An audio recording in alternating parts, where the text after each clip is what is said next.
the world of billionaires. It's a dazzling spectacle of private jets slicing through clouds, super yachts gliding on azure waters, and sprawling mansions that rival royal palaces. We see the galas, the philanthropy, the endless parade of success. But what if this glittering facade hides a darker reality? What if the path to a billion-dollar fortune is paved with more than just hard work and bright ideas? Peel back the layers of gold, and you might find a story that's far more unsettling.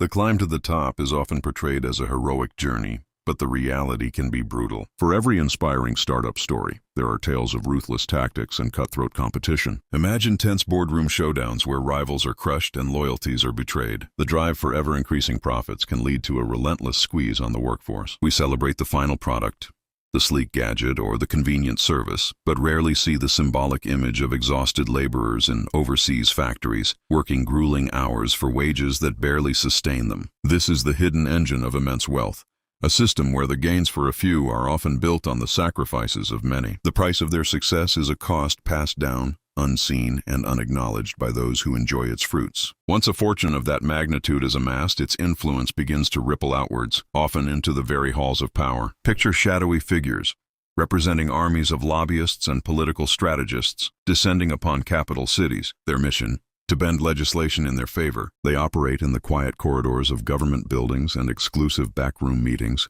far from public scrutiny. Tax laws are rewritten, regulations are dismantled, and policies are shaped not for the public good, but to protect and expand private empires. This isn't just about money. It's about systematically tilting the playing field, ensuring that the rules of the game always favor the house. The result is a subtle but profound corrosion of democracy, where the voices of ordinary citizens are drowned out by the thunderous roar of capital. But the darkness doesn't just exist in the outside world. It seeps inward, taking a profound personal toll. The fortress of wealth can quickly become a prison of isolation.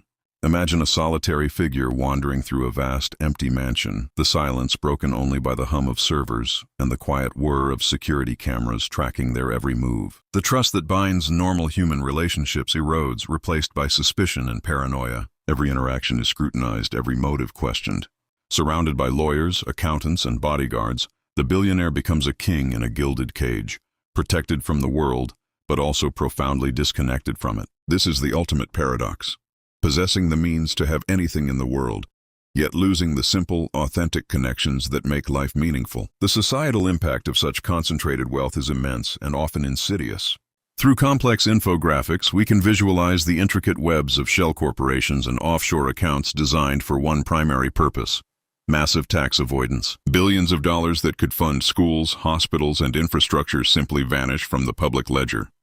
At the same time, megacorporations use their market dominance to swallow up or eliminate smaller competitors, creating monopolies that stifle innovation and limit consumer choice. The dream of a level playing field where anyone with a good idea can succeed fades away. We are left with a landscape dominated by a few corporate giants, their power unchecked and their influence ever expanding. So, as we gaze upon the symbols of extravagant wealth, we must ask ourselves a difficult question. What is the true cost of a billion-dollar fortune? When we look past the glamour and the curated public image, what do we really see? Perhaps the most fitting image is that of a lone king, standing on a vast chessboard, surrounded by captured pieces. He has won the game, but he stands utterly alone, the board empty, the victory hollow. Is this the pinnacle of success we should all be striving for?